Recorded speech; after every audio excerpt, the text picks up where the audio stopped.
নমস্কাৰ, আশা কৰোঁ আপোনালোক সকলো ভালে আছে।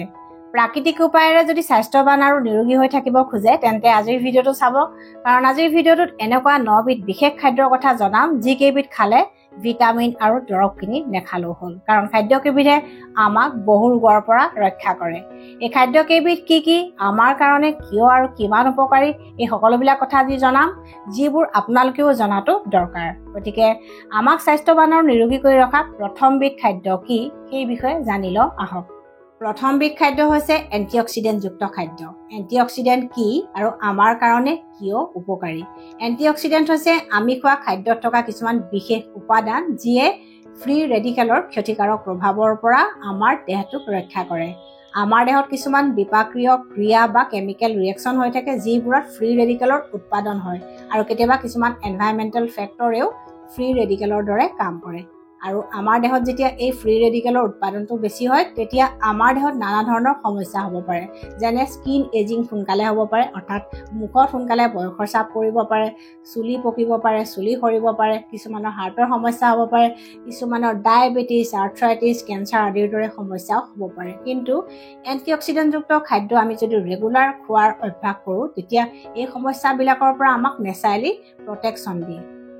বিলাহী, তৰমুজ আদিত থকা লাইকোপিন নামৰ এণ্টিঅক্সিডেণ্টে ডায়েবেটিছ, কেঞ্চাৰ আদি ৰোগ নেচাৰেলি প্ৰতিৰোধ কৰিব পাৰে। আপেল, টেঙা ফল, আঙুৰ, পিঁয়াজ, চাহপাতত থকা ফ্লেভনইডছ নামৰ এণ্টিঅক্সিডেণ্টে হাৰ্টৰ ৰোগ, ডায়েবেটিছ, কেঞ্চাৰ আদি ৰোগ প্ৰাকৃতিকভাৱে প্ৰতিৰোধ কৰিব পাৰে। গাজৰ, বিট আদিত থকা বিটা কেৰটিন নামৰ এণ্টিঅক্সিডেণ্টে চকুৰ নানা ধৰণৰ বেমাৰ প্ৰতিৰোধ কৰিব পাৰে। আৰু ভিটামিন চি আৰু ভিটামিন ইযুক্ত খাদ্যকো এণ্টিঅক্সিডেণ্ট বুলি কোৱা হয়। ভেন্দি, পালেং শাকত আছে গ্লুটাথিয়ন নামৰ এটা বিশেষ ধৰণৰ এণ্টিঅক্সিডেণ্ট যিয়ে ছালৰ ক'লা দাগৰ সমস্যা দূৰ কৰে, ছালৰ উজ্জ্বলতা বৃদ্ধি কৰে। তাৰ উপৰিও লিভাৰ, হাৰ্ট, লাংছ আদিৰ কিছুমান বেমাৰ প্ৰাকৃতিকভাৱে প্ৰতিৰোধ কৰিব পাৰে। ডায়েবেটিছ আৰু কেঞ্চাৰ ৰোগো প্ৰাকৃতিকভাৱে প্ৰতিৰোধ কৰিব পাৰে। গতিকে বতৰৰ ৰঙীন শাক পাচলি আৰু ফল মূলবিলাক যদি নিয়মীয়াকৈ খোৱা যায় তেতিয়া এইবিলাকত থকা এণ্টিঅক্সিডেণ্টে আমাক নেচাৰেলি বহু ৰোগৰ পৰা ৰক্ষা কৰে। 2 নম্বৰ খাদ্যবিধ হৈছে আটাইতকৈ ইম্পৰ্টেণ্ট, কাৰণ এই খাদ্যবিধ যদি আমি সদায় নাখাওঁ তেতিয়া এটা ভিটামিনৰ ডেফিচিয়েঞ্চি হ'ব পাৰে। এই খাদ্যবিধ হৈছে ভিটামিন চি যুক্ত খাদ্য। ভিটামিন চিৰ ডেফিচিয়েঞ্চি এইকাৰণে হয় কাৰণ ভিটামিন চিটো আমাৰ দেহত সঞ্চিত হৈ নাথাকে বা ষ্ট'ৰ হৈ নাথাকে, সেইকাৰণে আমি ডেইলি খাব লাগে। যদি ভিটামিন চিৰ ডেফিচিয়েঞ্চি হয় তেতিয়া আমাৰ দেহৰ ৰোগ প্ৰতিৰোধ ক্ষমতা বা ইমিউনিটি কমি যায়।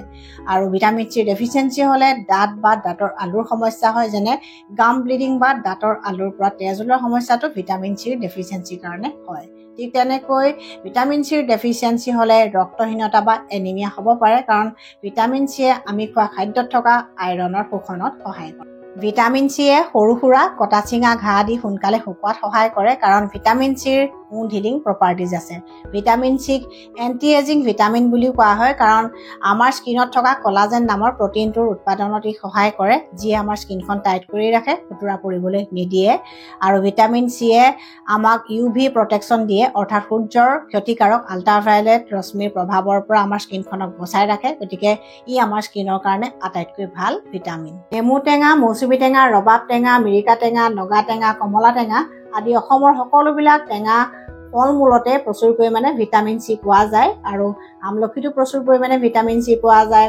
পালেং শাক, চুকা শাক, টেঙামৰা, মধুসোলেং আদি অসমৰ সেউজীয়া বন শাকবিলাকত প্ৰায়ে ভিটামিন চি পোৱা যায়। গতিকে বতৰৰ এই শাক পাচলি আৰু ফল মূলবিলাক নিয়মীয়াকৈ আপোনালোকে যদি খোৱাৰ অভ্যাস কৰে ভিটামিন চিৰ ডেফিচিয়েঞ্চি নহয় আৰু বহু ৰোগৰ পৰা নেচাৰেলি বাচি থাকিব পাৰিব। 3 নম্বৰ খাদ্যবিধ হৈছে হালধীয়া, কমলা বা ৰঙা ৰঙৰ কিছুমান বিশেষ খাদ্য য'ত প্ৰচুৰ পৰিমাণে ভিটামিন এ পোৱা যায়, আৰু এই ভিটামিন এ কোৱা হয় এণ্টিঅক্সিডেণ্ট বা anti ageing vitamin. Vitamin A যুক্ত খাদ্যই আমাৰ দেহৰ ইমিউনিটি ষ্ট্ৰং কৰে, হাৰ্ট, লাংছ আদি ভিতৰৰ অৰ্গেন বা অংগসমূহ কাৰ্যক্ষম কৰি ৰাখে, ৰিপ্ৰডাক্টিভ ছিষ্টেম বা প্ৰজনন তন্ত্ৰটো শক্তিশালী কৰি ৰাখে। আৰু ভিটামিন এ যুক্ত খাদ্যই আমাৰ স্কিনখনত সোনকালে বয়সৰ চাপ নপৰাকৈ ৰাখে। গতিকে ভিটামিন এ যুক্ত খাদ্য আমাৰ স্বাস্থ্যৰ কাৰণে উপকাৰী আৰু বহু ৰোগৰ প্ৰতিষেধক। পকা অমিতা, কল, আম, তৰমুজ, ৰঙালাও, গাজৰ আদিত প্ৰচুৰ পৰিমাণে ভিটামিন এ থাকে। গতিকে ডেইলি পাৰিলে এনেকুৱা ভিটামিন এ যুক্ত খাদ্য খাওক আৰু বহু ৰোগৰ পৰা বাচি থাকক। 4 নম্বৰ খাদ্যবিধে আমাৰ ব্ৰেইন আৰু নাৰ্ভাছ চিষ্টেম বা স্নায়ুতন্ত্ৰক শক্তিশালী কৰে, যাৰ নাম হৈছে ভিটামিন B12। ভিটামিন B12ৰ ডেফিচিয়েঞ্চি হ'লে ৰক্তহীনতা বা এনিমিয়া হয়, যাক কোৱা হয় মেগালোব্লাষ্টিক এনিমিয়া। ভিটামিন B12ৰ ডেফিচিয়েঞ্চি হ'লে হাত ভৰি জিনজিনাব পাৰে বা নাৰ্ভৰ সমস্যা আহিব পাৰে, আৰু কিছুমানৰ ক্ষেত্ৰত যদি ভিটামিন B12ৰ ডেফিচিয়েঞ্চি বেছিকৈ হয় তেতিয়া এংজাইটি, ডিপ্ৰেছন আদিও হ'ব পাৰে। ভিটামিন B12 যুক্ত খাদ্যই আমাৰ স্কিনখন ধুনীয়া কৰি ৰাখে, বিশেষকৈ স্কিনৰ কোলাজেন উৎপাদন বৃদ্ধি কৰে, স্কিনখন টাইট কৰি ৰাখে আৰু স্কিনৰ স্বাভাৱিক তৈলাক্ত ভাৱটো অটুট ৰাখে। গতিকে ভিটামিন B12 যুক্ত খাদ্য আমাৰ কাৰণে অতি দৰকাৰী। মাছ, মাংস, কণী, দৈ, চীজ, আপেল, কল আদিত প্ৰচুৰ পৰিমাণে ভিটামিন B12 পোৱা যায়। গতিকে এনেকুৱা খাদ্যবোৰ খাই থকা মানুহৰ সহজতে ভিটামিন B12ৰ ডেফিচিয়েঞ্চি নহয়, কিন্তু তথাপিতো কেতিয়াবা কিছুমান কাৰণত ভিটামিন B12ৰ ডেফিচিয়েঞ্চি হয়। সেই কাৰণবিলাক কি কি তাৰ ওপৰত এটা ভিডিঅ' ইতিমধ্যে মোৰ চেনেলত আছে, আপোনালোকে ইচ্ছা কৰিলে সেই ভিডিঅ'টো চালে যথেষ্ট কথা গম পাব। আৰু যাৰ নাৰ্ভৰ সমস্যা থাকে বা যাৰ ডিপ্ৰেছন, এংজাইটি আদি থাকে তেওঁলোকে ভিটামিন B12ৰ টেষ্টটো কৰাই ল'ব লাগে, আৰু এনেকুৱা খাদ্যবিলাক যদি ৰেগুলাৰ খোৱাৰ অভ্যাস কৰে নিশ্চয় যথেষ্ট উপকৃত হ'ব। 5 নম্বৰ খাদ্যবিধে আমাৰ হাড়, মাংসপেশী আৰু স্নায়ুবিলাক সবল কৰে, যাৰ নাম হৈছে ভিটামিন D।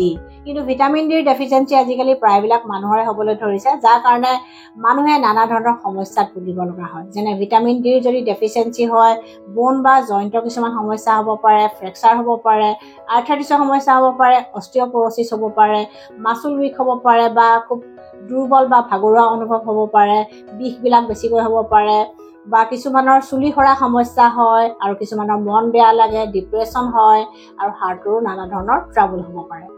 ভিটামিন ডিৰ ডেফিচিয়েঞ্চি হ'লে কেলছিয়ামযুক্ত খাদ্য খালেও লাভ নাই, কাৰণ খাদ্যত থকা কেলছিয়ামৰ শোষণত সহায় কৰে ভিটামিন ডিয়ে। গতিকে ভিটামিন ডি আৰু কেলছিয়ামৰ ওতঃপ্ৰোত সম্বন্ধ আছে।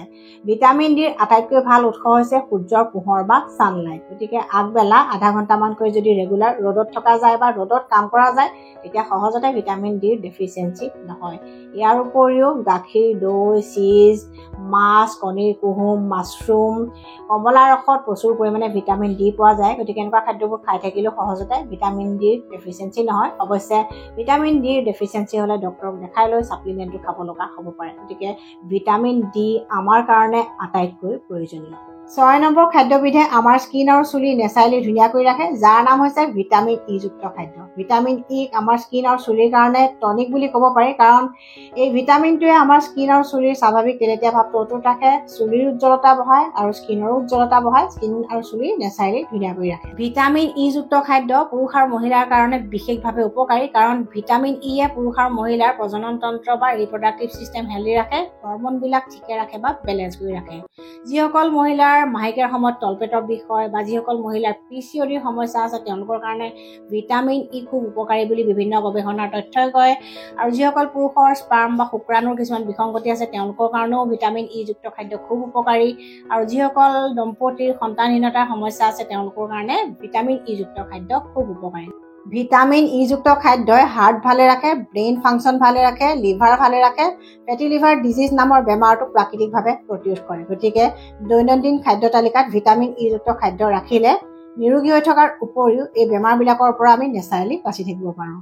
চীনাবাদাম, কাঠবাদাম, তিল, ব্ৰকলি, পালেং শাক আদিত প্ৰচুৰ পৰিমাণে ভিটামিন ই পোৱা যায়। গতিকে বতৰ অনুসৰি যিবিলাক বস্তু এভেইলেবল থাকে সেইবিলাক যদি খোৱা যায় তেতিয়া ভিটামিন ইৰ ডেফিচিয়েঞ্চি নহয় আৰু বহু ৰোগৰ পৰা বাচি থাকিব পাৰি। 7 নম্বৰ খাদ্যবিধে আমাৰ তেজৰ হিমগ্লবিনৰ পৰিমাণ বঢ়াই ৰক্তহীনতা বা এনিমিয়া দূৰ কৰে, যাৰ নাম হৈছে আইৰণযুক্ত খাদ্য। আইৰণ ডেফিচিয়েঞ্চি এনিমিয়া আমাৰ ইণ্ডিয়া বা ভাৰতত খুব কমন হয়, সেইকাৰণে দৈনন্দিন খাদ্য তালিকাত আইৰণযুক্ত খাদ্য থাকিব লাগে। আইৰণ ডেফিচিয়েঞ্চি এনিমিয়া হ'লে যে চুলি সৰে এই কথাটো হয়তো বহুতেই নেজানে, সেইকাৰণে যেতিয়া চুলি সৰে তেতিয়া আইৰণযুক্ত খাদ্য খোৱাত গুৰুত্ব দিব লাগে, তেতিয়া ভাল ৰিজাল্ট পোৱা যায়। আৰু আইৰণ ডেফিচিয়েঞ্চি এনিমিয়া হ'লে মানুহ খুব দুৰ্বল হয়, ভাগৰুৱা হয়, কেতিয়াবা বুকুৰ ধপধপনি হয়, উশাহবিলাক চুটি হয়, মনবোৰ বেয়া লাগে, কাম বন কৰিবলৈ মন নোযোৱা হয়। গতিকে এই লক্ষণবিলাক যদি দেখা দিয়ে আইৰণযুক্ত খাদ্য খোৱাত গুৰুত্ব দিব, নিশ্চয় সকলোৱে সুফল পাব। 8 নম্বৰ খাদ্যবিধে আমাৰ হাড়, মাংসপেশী, স্নায়ু, দাঁত, চুলি মজবুত কৰি ৰাখে, আৰু এই খাদ্যবিধৰ ডেফিচিয়েঞ্চি হ'লে এই সকলোবিলাক উইক হৈ পৰে বা দুৰ্বল হৈ পৰে। এই খাদ্যবিধৰ কথা আপোনালোকে সকলোৱে জানে, যাৰ নাম হৈছে কেলছিয়ামযুক্ত খাদ্য গতিকে ডেইলি কেলছিয়ামযুক্ত খাদ্য খালে এই সকলোবিলাক ছিষ্টেম ভালে থাকে আৰু যদি আমাৰ ডেফিচিয়েঞ্চি কেনেবাকৈ হয় তেতিয়া এই সকলোবিলাক ছিষ্টেম খেলি মেলি হয় সেইকাৰণে গাখীৰ দৈ মাছ আদি মাজে মাজে খাব লাগে আৰু বুট মগু ৰাজমাহ এনেকুৱা দাইলজাতীয় শস্যও খাব লাগে আৰু কিছুমান পাচলিতো প্ৰচুৰ পৰিমাণে কেলছিয়াম থাকে যেনে ভেন্দি ব্ৰকলি আদিত প্ৰচুৰ পৰিমাণে কেলছিয়াম থাকে চিয়া চিড তিল আদিতো প্ৰচুৰ পৰিমাণে কেলছিয়াম থাকে গতিকে এনেকুৱা খাদ্যবোৰ খাদ্য তালিকাত থাকিলে কেলছিয়ামৰ ডেফিচিয়েঞ্চি নহয় আৰু আমাৰ বেমাৰো কমি থাকে 9 নম্বৰ খাদ্যবিধ আটাইতকৈ ইম্পৰ্টেণ্ট হয় যাৰ নাম হৈছে ওমেগা 3 ফেটি এচিড আৰু যাক কোৱা হয় হেল্ডি ফেট আৰু ওমেগা 3 ফেটি এচিডে আমাৰ ব্ৰেইন ফাংচন ভালে ৰাখে ওমেগা 3 ফেটি এচিডে আমাৰ হাৰ্ট ভালে ৰাখে ৰিপ্ৰডাক্টিভ চিষ্টেম হেল্ডি ৰাখে বা আমাৰ প্ৰজনন তন্ত্ৰক হেল্ডি ৰাখে আৰু আমাৰ স্কিন আৰু চুলিখিনিকো নেচাৰেলি ধুনীয়া কৰি ৰাখে গতিকে ওমেগা 3 ফেটি এচিডযুক্ত খাদ্য ডেইলি আমি খাদ্য তালিকাত ৰাখিব লাগে চৰ্বিযুক্ত মাছ বা সাগৰীয় মাছত প্ৰচুৰ পৰিমাণে ওমেগা 3 ফেটি এচিড পোৱা যায় ৰঙালা গুটি তিল ফ্লেক্সিড বা তিচি গুটি চিয়া চিড আখৰোট আদিতো প্ৰচুৰ পৰিমাণে ওমেগা 3 ফেটি এচিড পোৱা যায় গতিকে এনেকুৱা খাদ্যবোৰ খালে সহজতে ওমেগা 3 ফেটি এচিড পোৱা যায় আৰু আমাৰ কেইবাটাও চিষ্টেম নেচাৰেলি হেল্ডি হৈ থাকে বহু ৰোগৰ পৰা আমি বাচি থাকিব পাৰোঁ গতিকে দৈনন্দিন খাদ্য তালিকাত এনেকুৱা 9 বিধ খাদ্য যদি আমি খাই থাকোঁ তেতিয়া আমি অতি স্বাভাৱিকতে বহু ৰোগৰ পৰা বাচি থাকিব পাৰোঁ দৰৱ বা ভিটামিন বা টনিকৰো প্ৰয়োজন নথকা যেন হয় অৱশ্যে কিবা বেমাৰ হ'লে ডাক্তৰৰ পৰামৰ্শ লোৱাটো দৰকাৰ যদি আপোনালোকে আজি ভিডিঅ'টো চাই ভাল পাইছে শ্বেয়াৰ কৰিব যাতে আন 10 জনৰ সহায় হয় আৰু নতুন ভিউৱাৰ্ছসকলে মোৰ চেনেলটো ছাবস্ক্ৰাইব কৰিবলৈ নাপাহৰিব ষ্টে হেল্ডি ষ্টে হেপী